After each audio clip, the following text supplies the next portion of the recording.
So, look what arrived today. I literally was so careful digging this out of the box that it came in. Sold as not working, doesn't power on.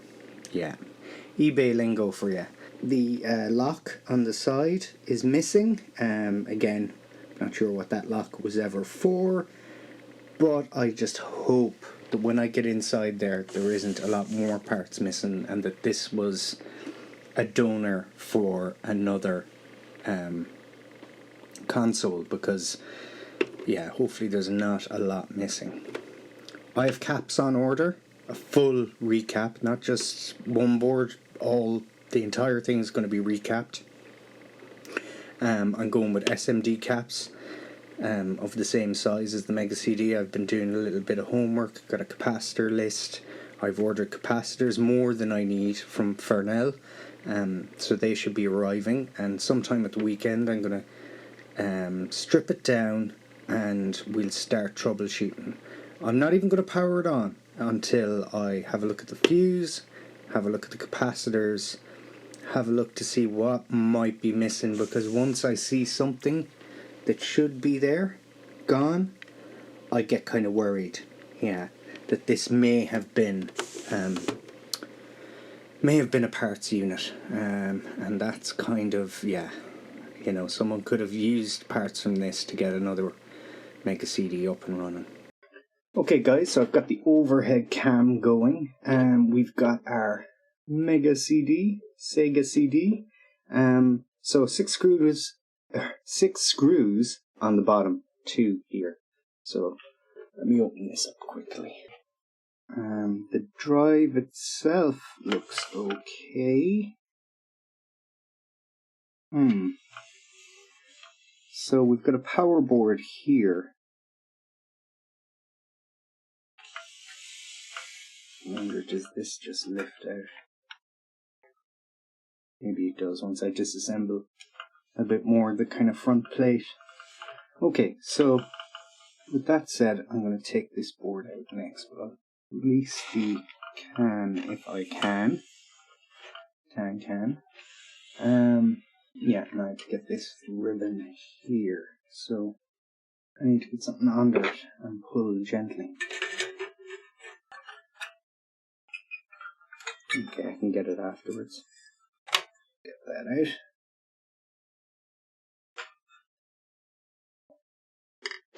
Okay. So yeah, those caps are well and truly crusty. 1, 2, 3, 4, 5, 6, 7, 8, 9. Yeah, it's going to be a pain in the ass to get out. Oh man, check it out. Literally from just rocking back and forth.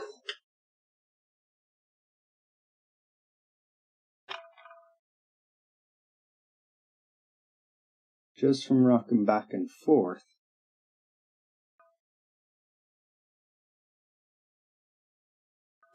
Oop.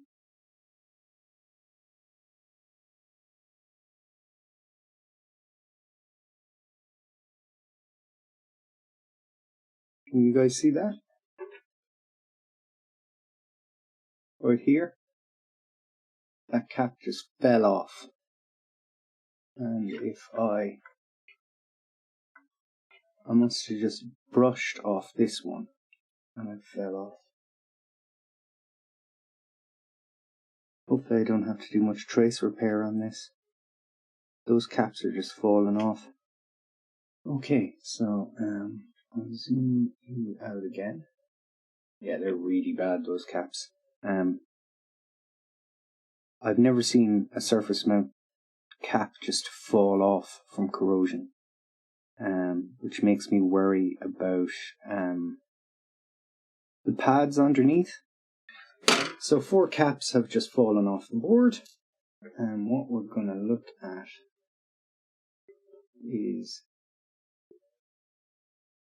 this guy right here. So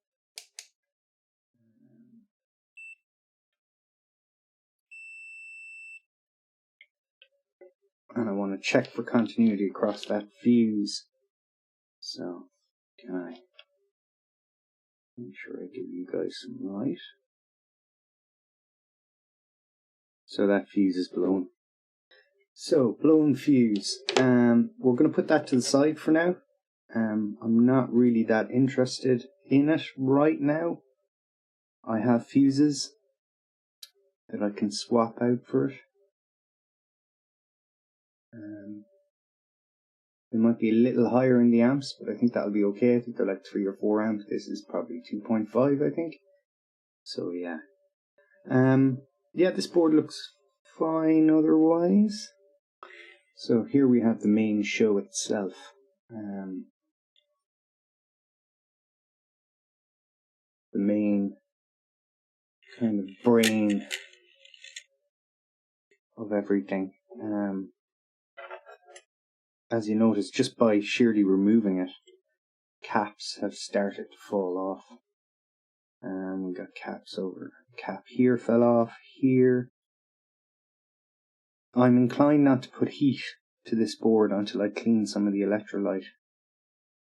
Gently, I don't even know about gently. I don't mind when they fall off.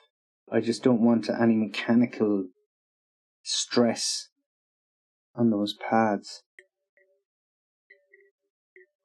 Yeah, I don't know what to really do here. I think vinegar. I think vinegar might be the solution.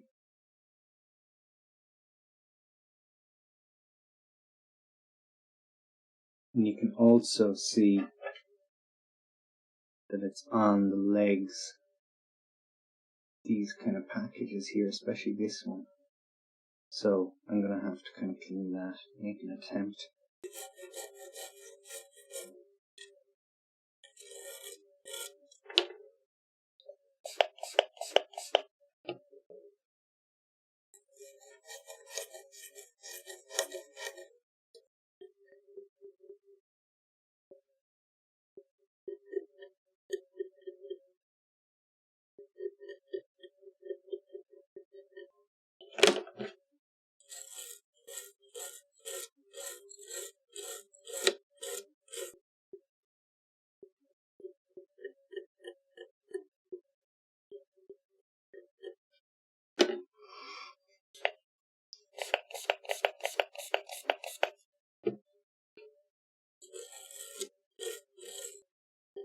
So actually the camera is working out great for me because I can kind of glance over at the screen and see like these little hills here, black stuff, a mixture. You can see the way it's going brown there.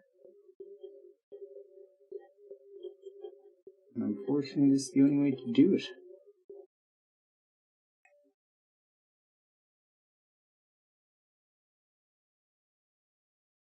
So guys, I have been scraping these pads for quite a bit.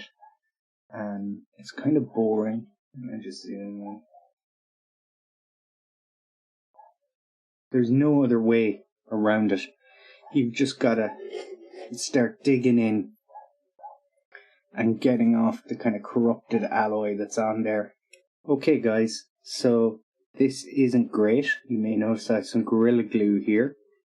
And that's because this pad is starting to lift. I went a bit too much. Like these were really bad. I've never seen corrosion as bad as them. So I'm going to mix up some Gorilla Glue on a piece of paper here. I'm not going to do this on camera. It's too difficult. So I need my eyes. I need to put on my magnification and get up close. But I'll get a shot of it once I'm done. The plan is to have everything ready to go. Once the pad is pressed down, I'm going to have one of these cotton buds ready with some alcohol on it and kind of just damp, not saturated, but just kind of a damp cotton bud, dampened with alcohol. And once the pad is stuck down, I'm just going to get like one of these, try and apply some some glue underneath the pad that's rising, and then just push it down and pull away with the damp cotton bud. So one thing I want to do before I move on is to quickly test for continuity between the damaged pad. Let's turn the meter on. Yeah, test for continuity between the damaged pad and the via connected to it. So this little via here. Nice. The other guy.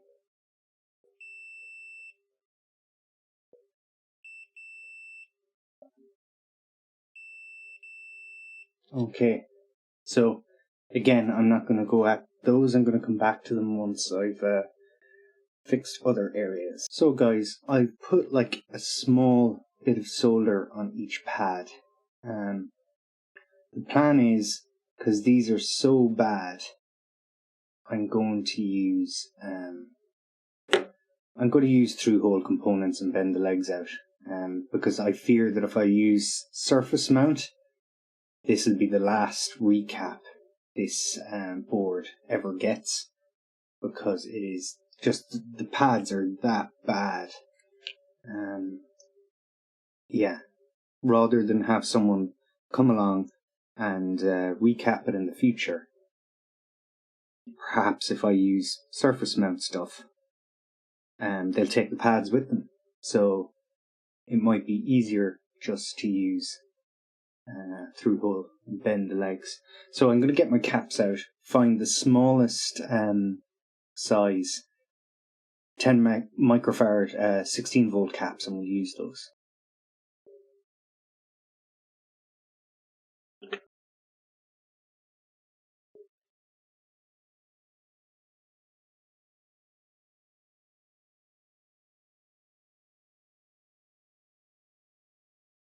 So believe it or not, the through holes are being a pain.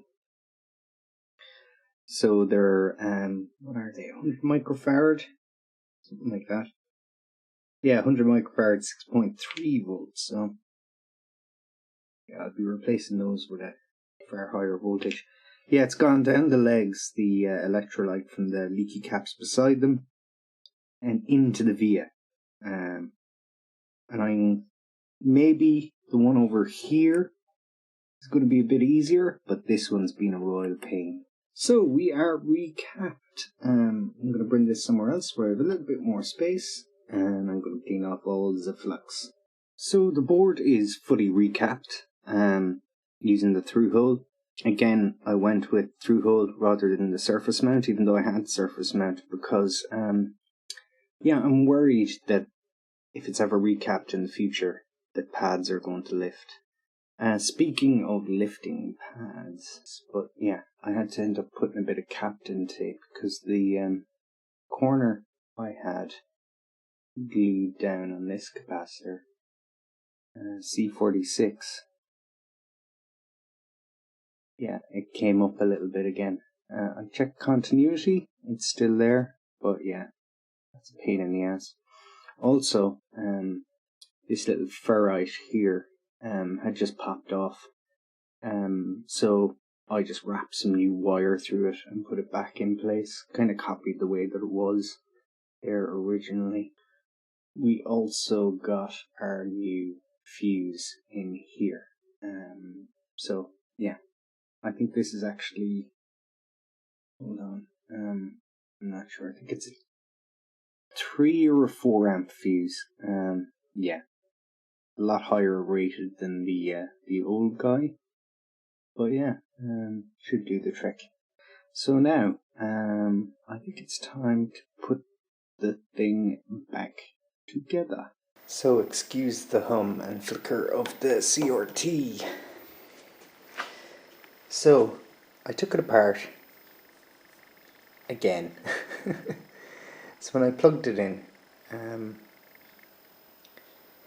it was just coming up with the very first frame of the boot screen. So I took the drive apart, greased it, changed the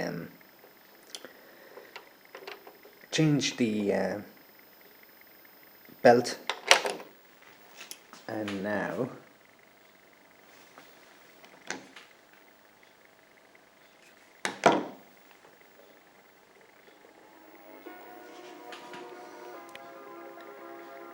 it is working. The drive does open. And the drive doth close. It doesn't want to play audio discs, unfortunately. So guys, last night we got the CD drive ejecting. The disc wasn't spinning, so either the laser's not seeing the disc, the motor's seized up, or what I think it might be, we might need to recap the power board and the laser's board itself. Some of these caps, when I reflowed them around here, had that, I wouldn't say a fishy smell. They definitely had a weird smell. Could be the old flux. So yeah, I'm gonna desolder these and get new ones on. Just check the values. What I want to do first, though, is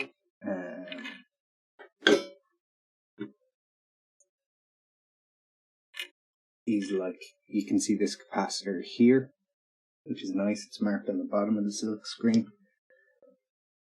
Is just kind of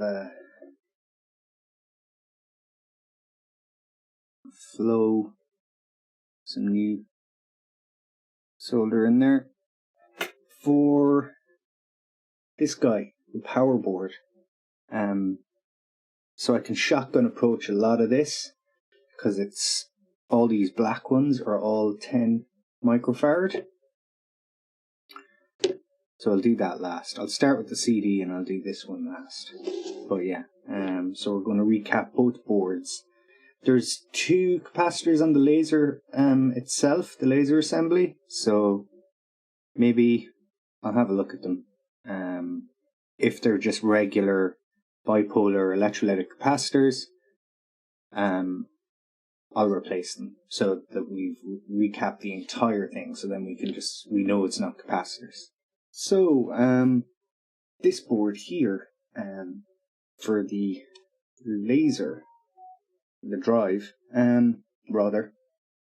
this cap here, is a bit larger in size than the one, so I've mounted it rather than vertically, I've mounted it horizontally. So I'm going to put this back together before I finish recapping the power board, just to make sure it fits with this cap and this orientation.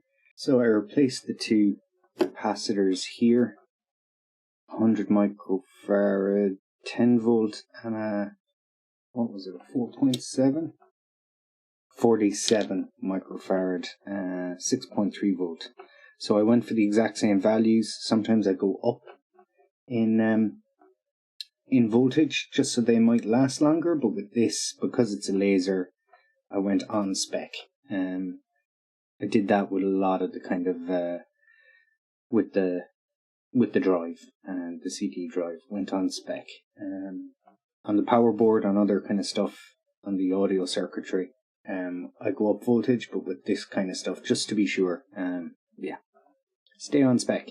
So I changed out those caps and I got the drive back together. But I'll clean the lens once we're all done. But yeah, recap drive. So the next thing to do is the 100 microfarad caps. There are 6, 8, 10, 12, 14. Yay! So that's our 14 10 microfarad 16 volt. Yeah, that's them done. So now I guess clean things up and start putting it back together. So I thought it only fitting that the Mega Drive from hell be hooked up to the Mega CD. So let me get a channel here on. I've set up CRT just to save hassle. AV1.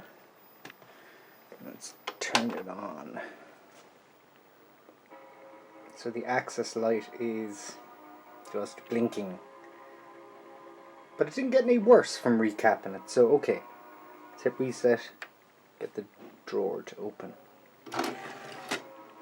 I have a CD here, let's pop it in. Hopefully dokily.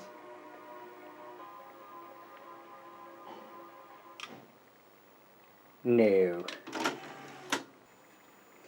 So I'm going to test it with my original old school Mega Drive 2. No. Same as the Mega Drive 1. Right. Yeah, something's gone in the drive, either the laser or